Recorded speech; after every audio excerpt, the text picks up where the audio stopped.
broadcasting from the studios of AM 950 KTNF, the progressive voice of Minnesota, and airing on WCPT 820, Chicago's progressive talk, where facts matter. Welcome to The Gailey Show, the only daily LGBTQ progressive news and talk show in these United States. I'm your host, John Parker, professionally queer since 2014.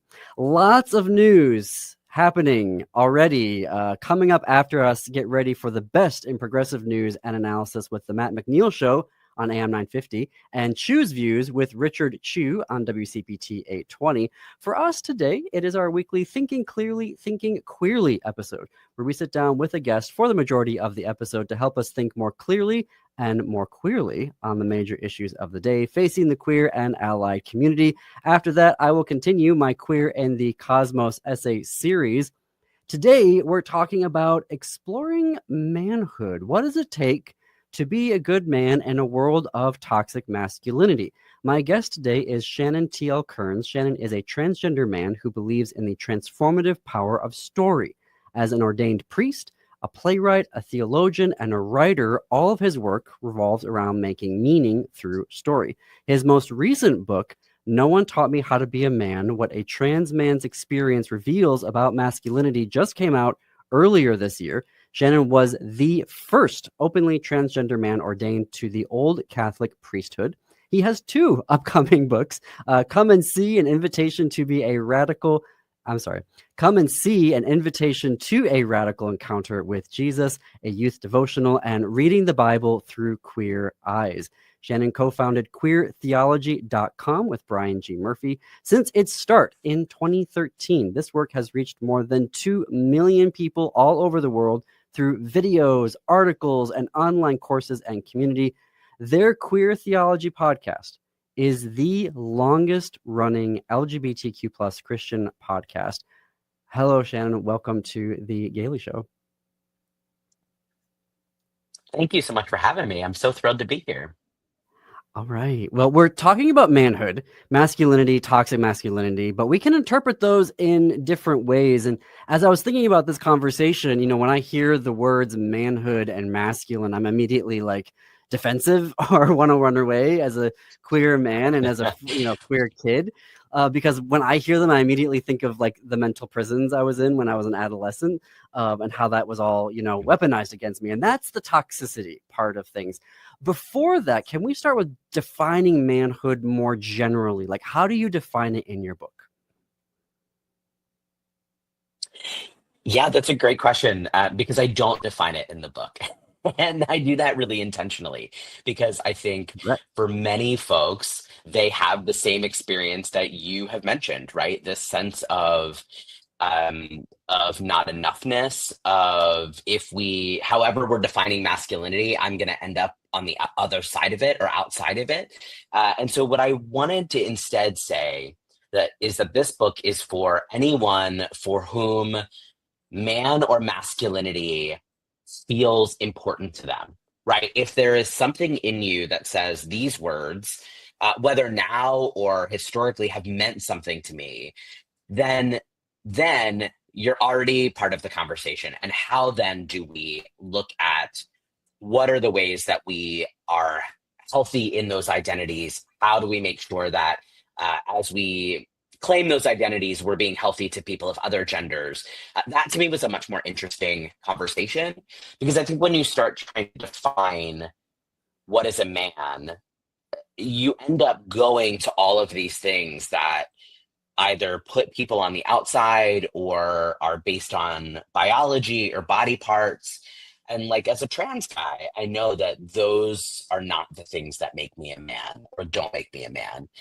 But there is something about being a man and claiming masculinity that feels really important to me. And doing that in a healthy way also is something that is part of my work of embodying and growing into my masculinity.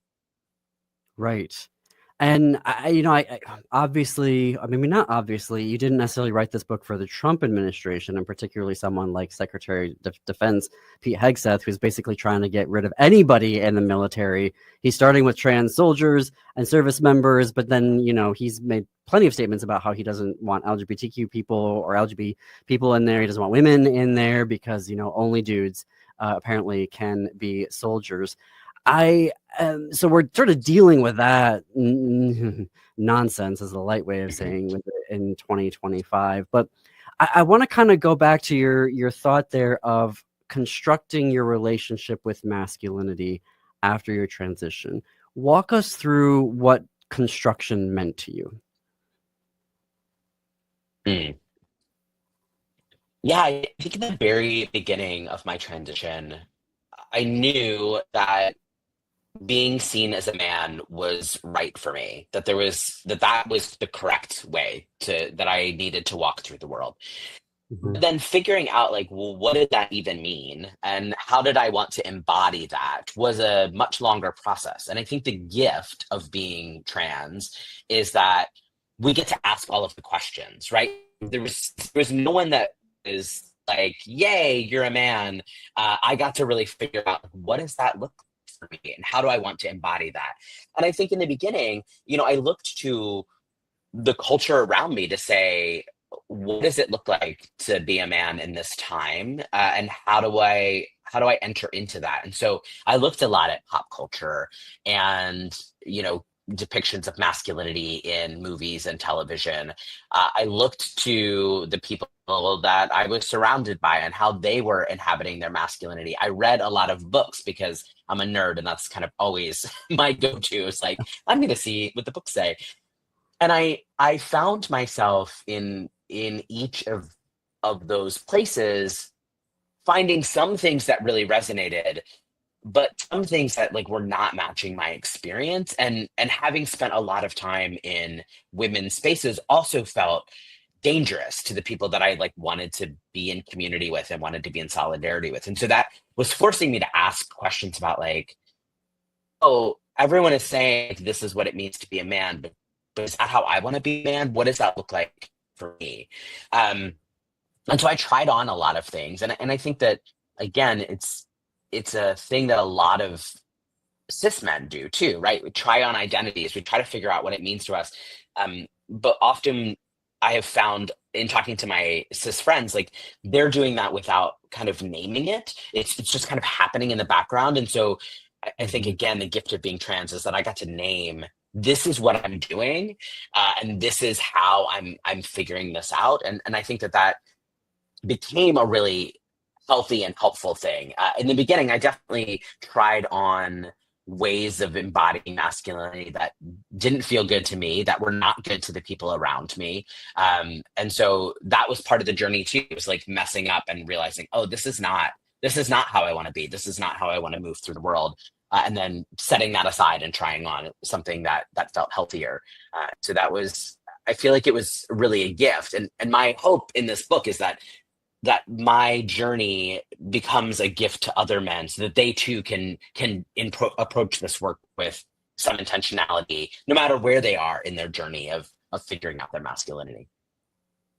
Can we parse each of those out individually? So, like, looking to the men around us, the pop culture component, and then the specific cultures that we live in and we grow up in and we find ourselves in navigating, right, as adults. Like, I'm thinking here as an Armenian American, like, the conception of masculinity and manhood is different between, American and Armenian cultures. So maybe if we can start with, like, the men we have around us. And again, as I was thinking about our conversation and anticipating it, I was thinking, like, okay, a lot of the men, particularly on my dad's side of the family, it was very rural. You know what I mean? A lot of camo, a lot of guns, a lot of, all the stereotypes that you hear now, you know what I mean? A lot of NASCAR, a lot of church.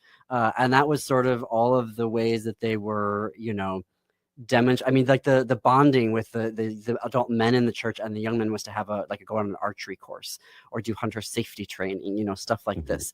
For you, where were you finding, I mean, how did you find yourself surrounded by and surrounding yourself by in terms of the men around you as you were, going through this, like, who am I going to be as a man walking through the world?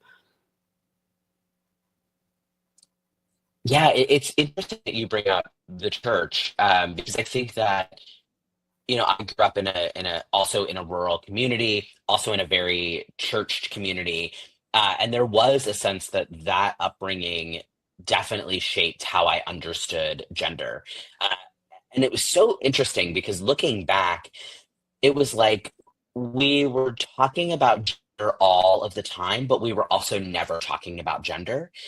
And it took me a long time to realize, oh, we were having conversations about what it meant to be gendered people literally every second of every day, but we were never Yes. naming it as that, right?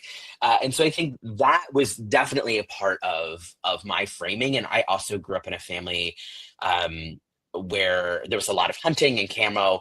Um, but I also grew up in a family with a lot of really strong women, and where like my grandfather was not afraid to cry, and so there was also these mixed messages too about like like how are they navigating these systems, and the ways that they're quote unquote supposed to live out their gender. So I found that to be, looking back, really interesting. When I started my transition, I was in seminary in New York City. And so I feel really lucky to have had my transition in at that particular place in that particular time, because I was surrounded by really progressive men who wanted to do masculinity differently. And so I was able to kind of watch them as they were trying to figure out what that looked like. And I think they too were in a setting of, it was messy and they didn't always get it right. And but I felt like I got to be on kind of on the outside a little bit observing that. But then Hmm. there was another group. There was the group called the Transmasculine Community Network, which is a group of transmasculine men that started in Brooklyn, that wanted to form community outside of medical settings. And so Oh, yeah. being part of that group also let me know that there are lots and lots of different ways to embody masculinity and embody trans masculinity. And I think that that really saved me from going down some negative paths of embodiment, because I was surrounded by so many people who are kind of doing things differently. We are talking with playwright, theologian, writer, and ordained priest in the Old Catholic Priesthood, Shannon T.L. Kearns. I need to fit in a break. You can check out more progressive news and talk at am950radio.com and heartlandsignal.com. We are going to have more with Shannon T.L. Kearns after this. You are listening to The Gailey Show on AM950, KTNF, and WCPT 820, Chicago's Progressive Talk.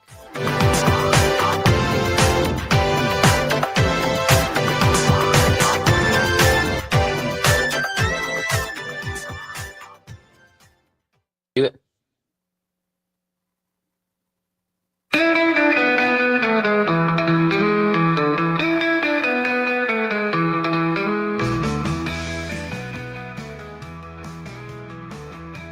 Welcome back to The Gailey Show. I am your host, John Parker. We are coming up on the bottom of the hour. This is our weekly Thinking Clearly, Thinking Queerly episode where we sit down with a guest to take a deep dive into an issue facing the LGBTQ and ally community. My guest is the author of No One Taught Me How to Be a Man, What a Trans Man's Experience Reveals About Masculinity, Shannon T.L. Kearns.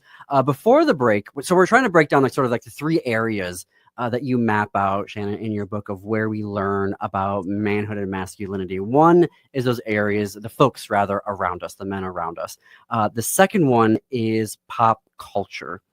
And talk to me through the pop culture that you were kind of consuming and analyzing, thinking through as you're trying to figure out this, how to be a man on this planet.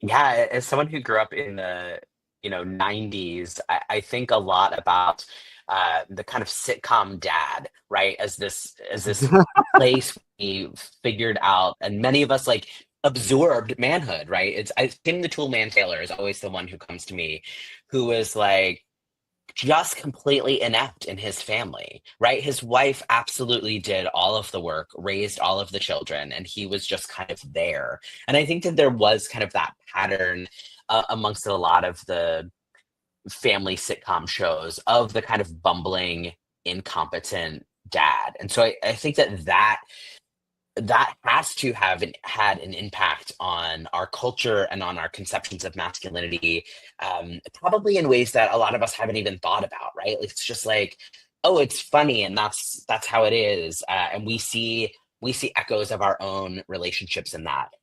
But I talked a bit about uh, trying to unlearn learned incompetence in the book. I think so many of us were absorbing learned incompetence from sitcoms. And then I think the other piece is when I started my transition, I was trying to figure out like where do I see men's only spaces, and how can I like watch those from a distance to understand masculinity. And that was really in thinking about war movies. This is the time of the Iraq and Afghanistan wars that were happening, and there was all of this media around, like films and books about these platoons and units that were serving together, and I started to absorb all of that and really dive into that, because it seemed to me a place where men were figuring out these contradictions of like, how do we be tender and gentle with one another while also doing something that we feel is important, like we're going on a mission together and we're taking care of each other, and there was bravery and there was camaraderie, and I found myself feeling really hungry for that, and seeing it glorified in certain ways in this media. And as someone who is just beginning my transition and didn't have at that time a community, it felt really easy to be drawn into that. And I think that is also often a part of our larger American narrative, right? About the military and serving and that also, there are toxic pieces in that too. And so trying to parse those out. But we come from a pop culture where there's tons of war, right? We've been having war movies since film started, and so kind of looking at that. And then I was also looking at, from the trans side, parsing what were the narratives happening around trans masculinity. And at that time, there weren't very many, right? We had Boys Don't Cry, starring Hilary Swank, which is a brutal film. And then we had Max on the L Word, who was a total jerk and the epitome of toxic. And so trying to figure out, like, what does it mean that these are the models that I have? And so really having to kind of step back and say, oh, I don't know how to feel about these models, and I don't know how I fit into that. But also knowing that pop culture has a way of working on us, whether we're aware of it or not. And so it was important to start to pay attention to how it was working on me and on the people around me.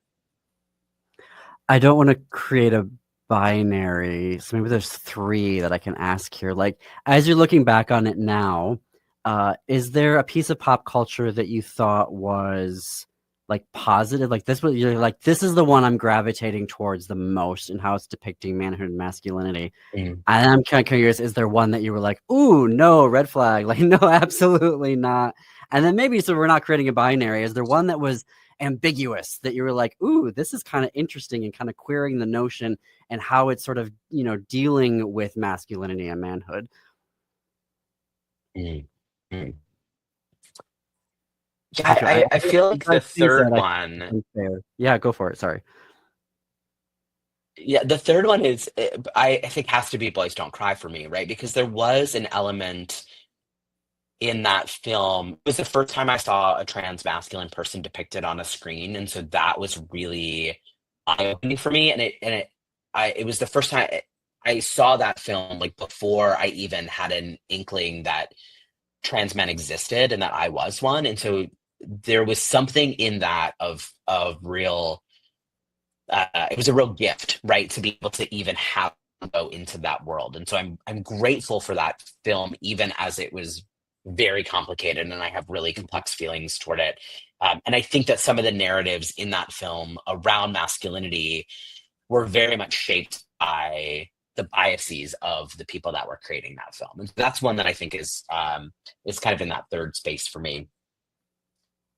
I found myself also being really drawn in my early transition to Robert Bly's Iron John book, which Oh I yeah. reread to write my book and was like, oh, this doesn't hold up in in the same way that I thought it did. But as I was reading it as someone just starting to figure out my identity, there was a sense of like gentleness in that book and a wanting to have healthy relationship with other men and with people of other genders. It again, it like doesn't really hold up in time, but at the moment that I was reading it, that was really helpful for me. Only because I hadn't ever really encountered anyone talking about masculinity in that way before. And then I think, I think Can we often hold books that thought? about masculinity written by, yeah. Can we hold? I got to fit in another break here. We are talking with playwright, theologian, writer, and ordained priest in the Old Catholic priesthood, Shannon T.L. Kearns.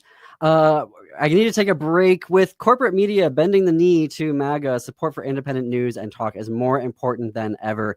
Listen to the advertisers and sponsors in this next break and in all of the breaks of this show. Give them a shout out on social media for supporting independent and progressive media. Even better, do business with them. Tell them you heard about them right here on The Gailey Show on AM 950 KTNF and WCPT 820, Chicago's progressive talk where facts matter. Be sure also to follow us on Blue Sky from our progressive news and analysis. We're at thegaileyshow.org on Blue Sky. More with Shannon T.L. Kearns after the break.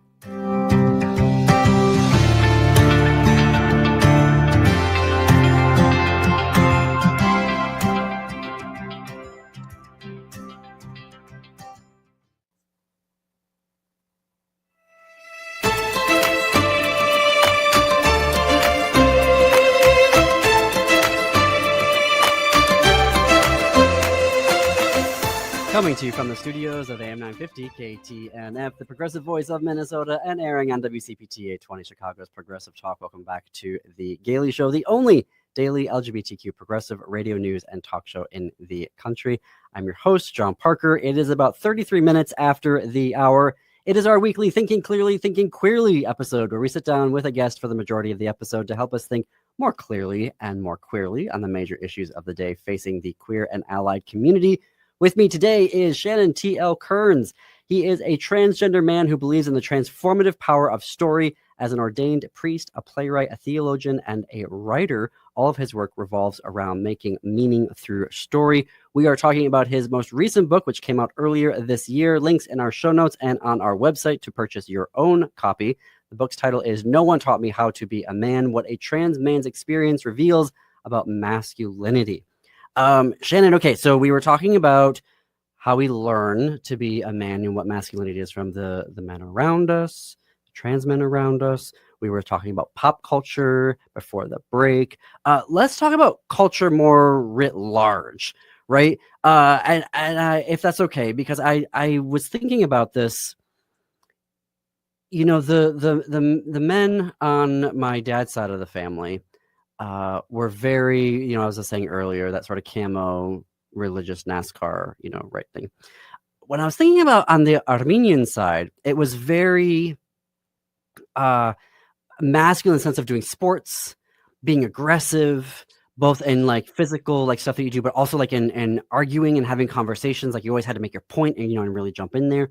But as I was thinking about it, one of the other things was, under no circumstances do you demonstrate that you could possibly be gay or queer. Like that was a big thing about it. And it's a huge thing that sort of cropped up over the past few years in terms of nationalism with the Armenian Republic. Like, that is the absolute worst thing to do. It is a threat to the country. Like if you are that, not only are you not a man, you're not even Armenian anymore.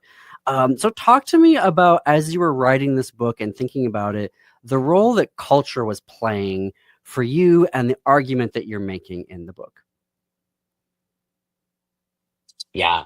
Yeah. I think that for me, I was very aware as I'm writing the book that, I can only speak to white American culture.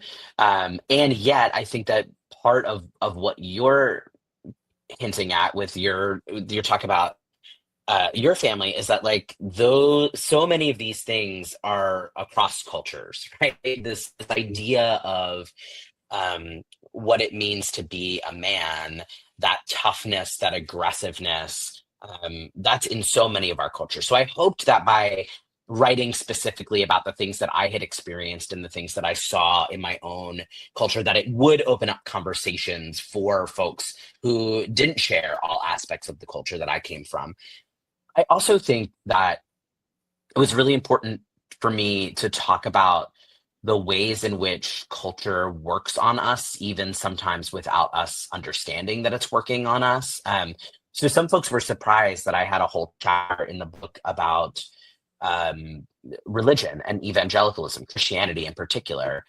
But I think to be an American and to talk about masculinity, like the evangelicals have impacted all of how we think about masculinity, even the idea of the kind of good, the quote unquote good American who has served in the military and marries a woman and has 2.5 kids and moves to the suburbs and has a white picket fence, right? Like all of that is so, it's from evangelical Christianity, and this sense of masculinity and what it means to be a good man in the United States to me is almost inseparable from our Mhm. conversations about what the church says about masculinity and manhood. And so it felt really important to point to that, because I think so many people, even if you're not in the church, even if you've never been in the church, that ethos is working on you because it's in the culture, right? It's in the water that we swim in. And so part of this book is also about starting to name things, naming the assumptions that we're making,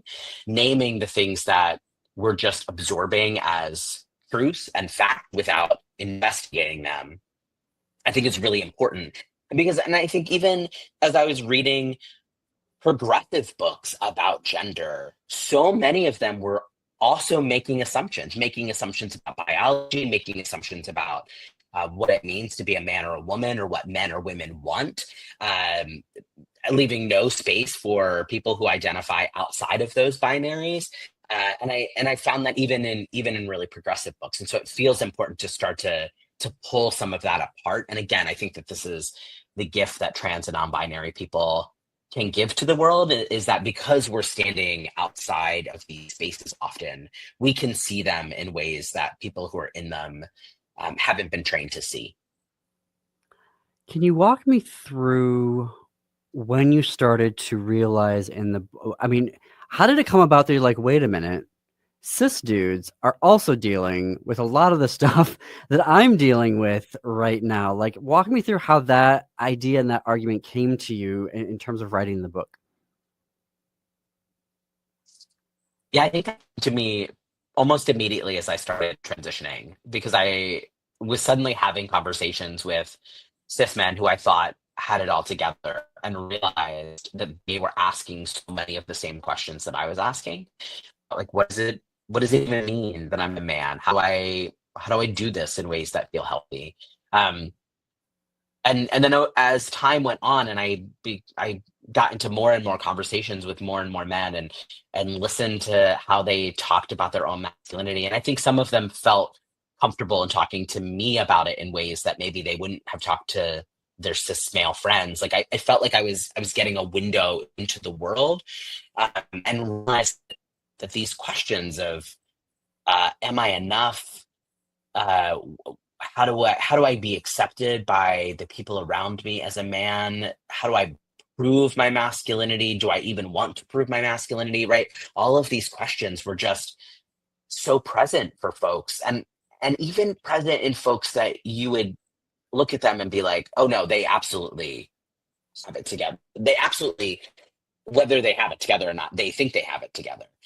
But if you looked at it even a little bit, you saw that they were also asking this question.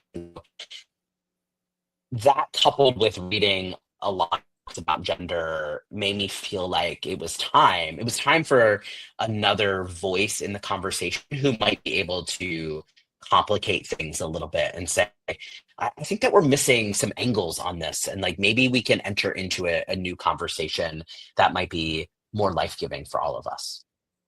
All right. Now I want to hear, tell us about that conversation. What is the life-giving in that conversation that you think that we should be having right now about manhood and masculinity?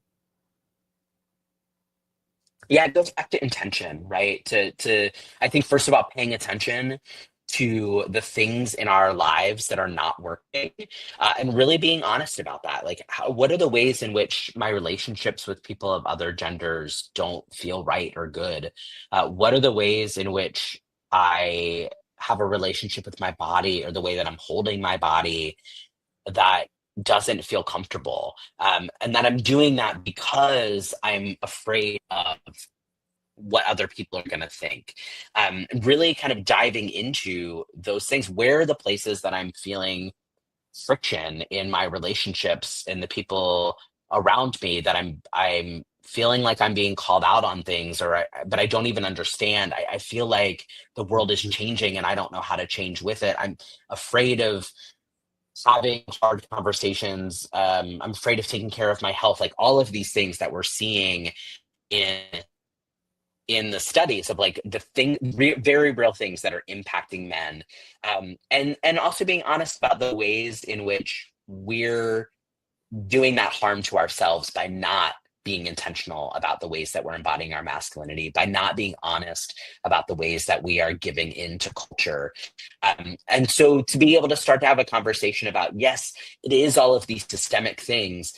And also, we've often been the ones creating the systems that we are now trapped in.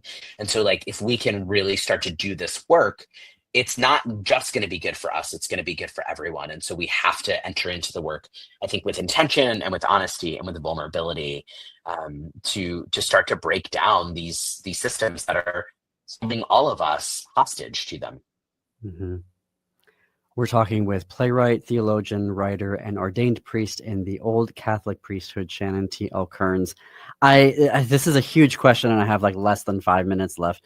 But for someone, an individual who may be in the Andrew Tate side of the toxic masculinity, the whole incel thing going on, what would your advice be to them about walking it back, like leaving that toxic masculinity culture? I mean, I think the first thing is to really look at what felt need is that culture meeting. And again, this goes back to like being really honest about where are you suffering and where are you hurting. And I think a lot of the folks that are really in the Andrew Tate world are potentially not in a place where they can even ask that question. And so then I think it becomes really important for the men around them to be asking that question and to be living into and inhabiting a different way of masculinity, so that shows that there's something else that is possible. But I think that like Jordan Peterson and Andrew Tate, they are speaking something into the world that is appealing to young men. And I think that we have to ask the question why. I don't think that we need to give any of that credence. So don't hear me saying that I think that they're like making good points, because I don't think they are. No. I do think that people are hearing them in a certain way, and something about what they're saying is appealing. And I think that we have to ask that question: what is that and why? And how are folks who want to embody masculinity healthily, how can we speak to those same felt needs and offer different and better and healthier solutions? I think that is the thing that we haven't been doing a very good job at, and that we have to figure out. Beautifully stated. Another huge question right now, but given the fact that Christian nationalism is being oppressively forced on all of us here in the country, I would be remiss not to ask you a question as an ordained priest about your perspective of what resistance can look like to having this Christian nationalism forced in all areas of public life right now. Yeah, I mean, I think so. I'll speak first to other people who identify as Christians and are in the church. I think we have to be so much louder than we're being about the threat that Christian nationalism poses. And I don't think the answer is to say, well, that's not real Christianity. That is not helpful. And I'm seeing a lot of folks on the left kind of trying to distance themselves from it. And I think that we have to actually grapple with, no, like this is our tradition. People are interpreting our tradition in a certain way. And it goes back to the Andrew Tate conversation of asking, why is that? How are people taking the same tradition and twisting it in such an unhealthy way? And how can we counter that, not by running away from it, but by confronting it head on? I think that is really important. I think too, and this is for everyone, we have to be anchored in our communities. You need to know your neighbors. You need to get involved in your local community and do whatever you can to resist on a small scale. Thank you, Shannon, for joining us today on The Gailey Show. The book is No One Taught Me How to Be a Man, What a Trans Man's Experience Reveals About Masculinity. We have a link in our show notes and on our website for you to purchase your own copy. You can follow Shannon on the socials at Shannon T.L. Kearns on Instagram, Threads, and Facebook. Again, Shannon, thank you for joining us here on The Gailey Show. It was my pleasure. Thanks so much for having me. Coming up next, I'm going to continue my Queer and the Cosmos essay series. We have one last break, but so much still to get to here on The Gailey Show on AM 950 KTNF and WCPT 820, Chicago's Progressive Talk.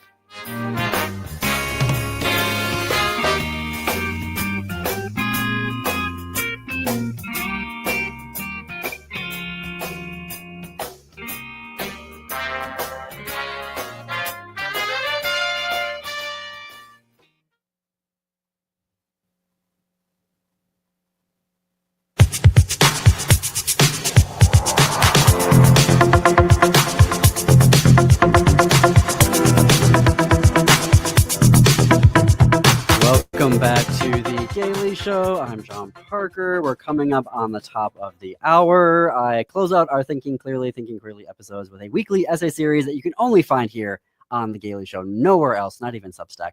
It's called A Queer in the Cosmos, an opportunity to understand queer life through the exploration of the cosmos. Here is the latest essay, Lightyear 17, Space Orchestra Part 2.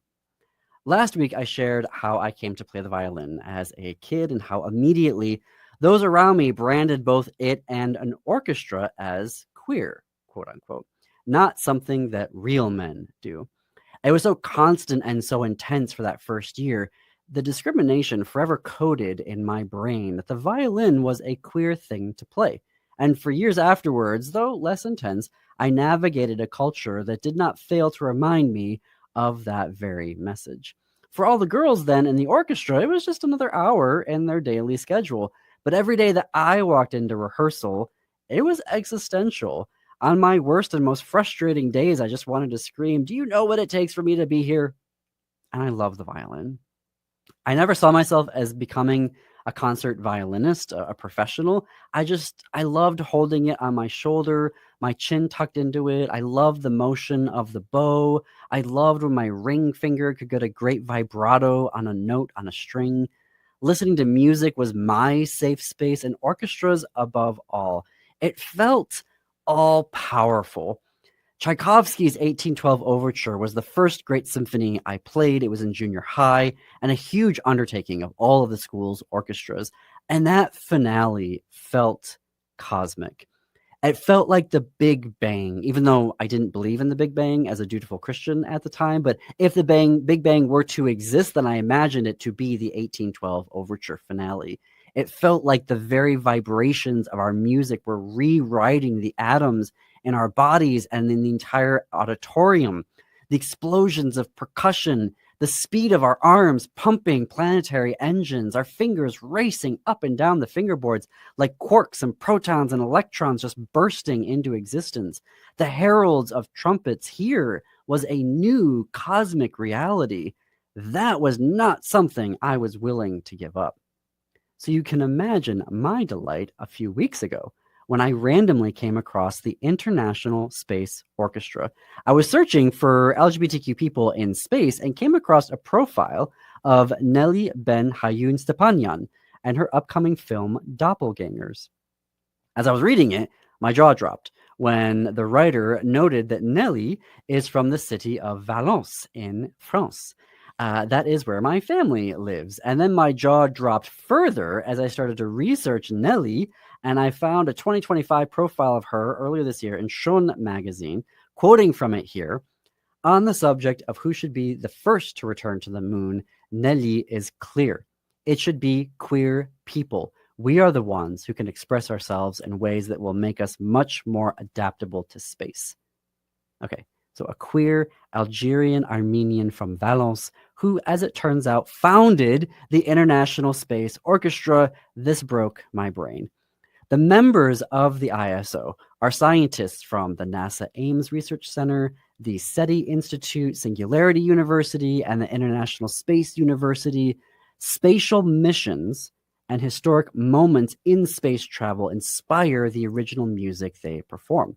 There's a 2013 documentary, of course, that Nelly produced and directed that you can watch for free on Tubi, Tubi. In it, you watch as Nelly introduces the idea to various leaders at NASA, which leads to recruiting all those willing scientists who play an instrument or who can sing. Evan Price is the musical director, a 2-time Grammy Award winner, who is also a violinist and a composer. In the documentary, you watch them learn and rehearse ground control and opera in space.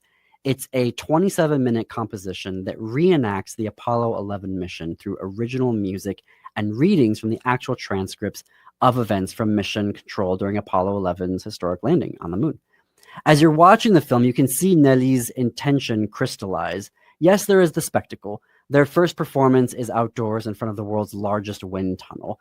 Yes, the ISO records their first album at Skywalker Studios. Though not depicted in the film, within a year of its founding, they're performing with Beck at San Francisco's Davies Symphony Hall. Their recordings are placed on board 2 Ardusat satellites that were launched into space to the International Space Station first. One satellite would broadcast their performance of ground control and opera in space. The other would broadcast the libretto using Morse code. And the crew of the International Space Station prepared the satellites and then released them into space. So the International Space Orchestra was now an interstellar broadcaster. But as you watch the documentary, you see something different emerge. Space missions are highly atomized, right? Scientists over here create computer systems for the shuttle or satellite. Scientists over there create hydraulics, and scientists over there do the math on velocity and trajectories. You know, NASA flight director for the L-Cross and LADEE moon missions is now suddenly playing a baritone saxophone, though, in the ISO, while a NASA astronaut plays percussion. The NASA Ames deputy director is on the gong. Whereas the scientific work is limited to a specific range of emotions, pride, love, frustration, the International Space Orchestra evokes a wide range of emotions. In the film's trailer, they quote from a participant, "They're never going to be the Philharmonic, but that's not the point." Humans in space, even if only they're machines, are still human. How much does our humanity then change when we're not on Earth? How does nationality function, for example, when there are no nations? Nelly proposes it should be queer people who are the first to return to the moon, and many will scoff and reject the idea, but I can guarantee you that Elon Musk has no place for trans people in his Mars colony. Who better to understand humanity in space than queer marginalized people? Those of us who are not afforded human rights, those of us whose humanity is questioned on a daily basis. Music isn't inherently queer, but playing music is a queer thing to do. It challenges everything. Space isn't inherently queer either, but human space travel, if we're bringing our music, is a queer thing to do. It changes everything. Thanks, everyone, for joining us here today. Up next on WCPT 820 is Chew's Views with Richard Chew on AM 950 Radio. It is the Matt McNeil Show, and stay tuned after that for Native Roots Radio. Stream our shows everywhere you get your podcasts or at youtube.com/@TheGailey Show. And until tomorrow, keep it queer, America.